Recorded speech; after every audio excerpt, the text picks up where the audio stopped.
Kemunculan film Jejak Khilafah di Nusantara adalah salah satu bukti mutakhir betapa propaganda khilafah masih jalan terus di negeri ini. Hizbut Tahrir Indonesia atau HTI memang secara resmi sudah dibubarkan pemerintahan Jokowi. Tapi sayangnya, tanpa disertai sanksi dan ancaman hukuman terhadap mereka yang melanggar keputusan tersebut.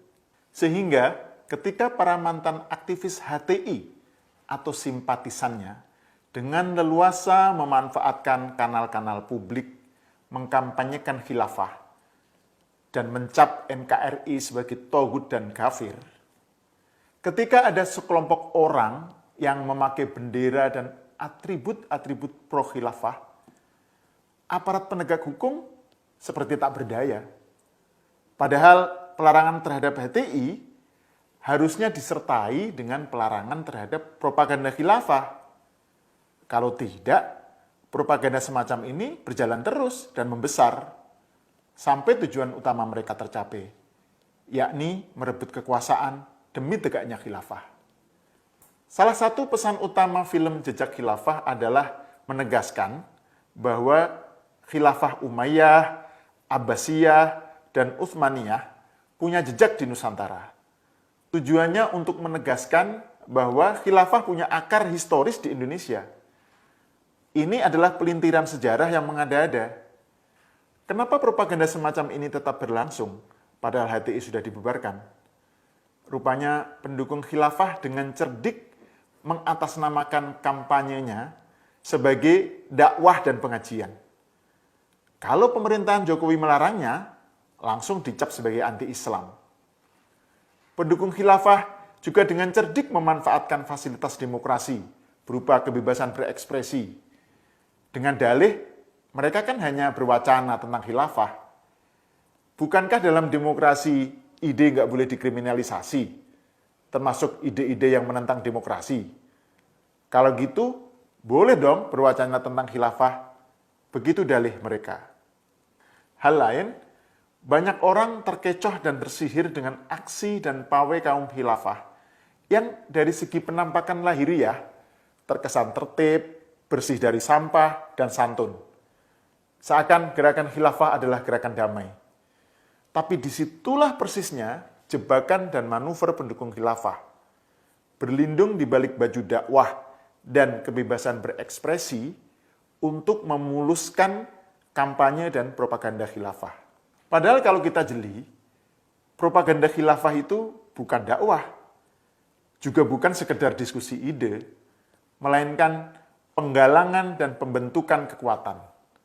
Meminjam istilah dari Bung Karno, Machtforming dan Machtsanwending, pembentukan dan penggalangan kekuatan. Ini bukan lagi hanya ide, tapi sudah berpolitik.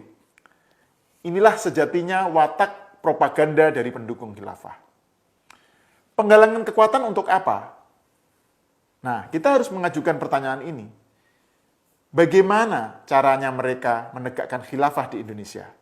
Jelas mereka tidak mau ikut pemilu. Karena bagi mereka, pemilu dan demokrasi adalah sistem yang haram karena mendasarkan diri pada kedaulatan rakyat. Padahal, di mata mereka, kedaulatan itu mutlak milik Allah. Parlemen juga mereka tolak karena melahirkan hukum buatan manusia, bukan hukum Allah. Nah, kalau cara-cara demokratis dan konstitusional diharamkan, lalu cara apa yang akan mereka gunakan? Revolusi melalui people power? Enggak juga. Dalam sejarah khilafah, enggak ada yang namanya people power. Buru-buru people power. People enggak pernah punya power dalam sistem khilafah. Lalu dengan cara apa? Nah, ketahuilah pemirsa, ada satu doktrin inti Hizbut Tahrir di seluruh dunia yang jarang diangkat dalam perbincangan publik. Padahal itu doktrin sentral mereka, yaitu Tolabun Nusroh. Arti harfiahnya, upaya mencari pertolongan. Menurut Ayik Heriansyah, mantan ketua DPD Bangka Belitung yang sekarang menjadi kader GP Ansor, doktrin Tolabun Nusroh juga merupakan ajaran sentral Hizbut Tahrir Indonesia. Meskipun HTI sekarang sudah dibubarkan, doktrin tersebut masih banyak dipegang oleh para pendukung khilafah. Itulah doktrin tentang cara merebut kekuasaan yang ada dan menggantinya menjadi sistem khilafah dengan berbagai cara, termasuk melalui kudeta militer.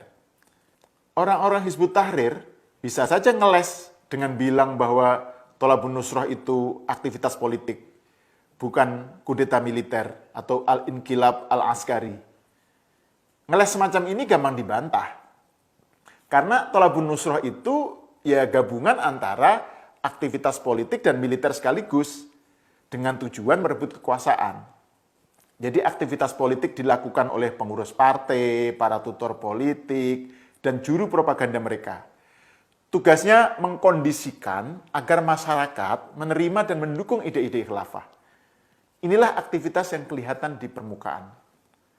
Namun berbarengan dengan itu, ada aktivitas yang dilakukan dalam senyap melalui sejumlah ahli strategi dan elit khusus kaum khilafah yang bertujuan merekrut dan menjalin aliansi dengan pemegang kekuasaan dan kekuatan atau namanya ahlul quwah. Misalnya militer, kepolisian, pemilik modal, dan lain-lain. Kalau pengkondisian di masyarakat dianggap siap, perwira militer dan kepolisian yang sudah terindoktrinasi dengan ideologi khilafah kemudian bergerak mengambil alih kekuasaan. Manakala yang terpapar ideologi khilafah di kalangan militer kuat dan mayoritas, maka perebutan kekuasaan bisa berlangsung secara smooth, tanpa pertumpahan darah. Tapi dalam kenyataannya, jarang pengambilan kekuasaan berlangsung secara mulus, melainkan dengan kudeta. Penting dicatat nih, kudeta adalah salah satu uslub atau cara yang dihalalkan pendukung khilafah. Dan itu bukannya tak pernah dilakukan. Pada dekade lalu, Hizbut Tahrir berulang kali mau melakukan kudeta di Timur Tengah dan Asia Tengah, namun gagal. Disinilah letak poin saya sebelumnya, bahwa propaganda khilafah bukan semata-mata adu wacana atau adu ide yang harus dilindungi atas nama demokrasi. Karena propaganda tersebut bertujuan meruntuhkan demokrasi. Propaganda tersebut dilakukan untuk menyiapkan suasana yang kondusif bagi keberhasilan perebutan kekuasaan para pendukung khilafah. Caranya bisa melalui pembinaan dan pekaderan internal, atau melalui kampanye publik dalam bentuk pengajian, tabligh akbar, demo, dan sebagainya.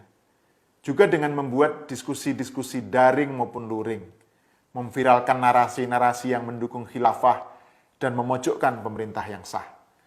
Semua itu dilakukan para pendukung khilafah demi penggalangan kekuatan untuk menegakkan khilafah. Jadi omong kosong kalau gerakan khilafah adalah gerakan dakwah, karena yang mereka lakukan adalah propaganda untuk merebut kekuasaan. Omong kosong juga kalau gerakan khilafah adalah gerakan damai, karena dalam doktrin mereka, pengambilan kekuasaan justru bukan dilakukan dengan cara-cara demokrasi yang damai, misalnya melalui pemilu, tapi melalui doktrin Thalabun Nusrah, yang salah satu caranya adalah kudeta. Kalau sekarang upaya merebut kekuasaan belum terjadi, itu karena pendukung khilafah belum punya kekuatan untuk melakukannya. Saya Ahmad Sahal, kita berjumpa lagi dalam episode selanjutnya.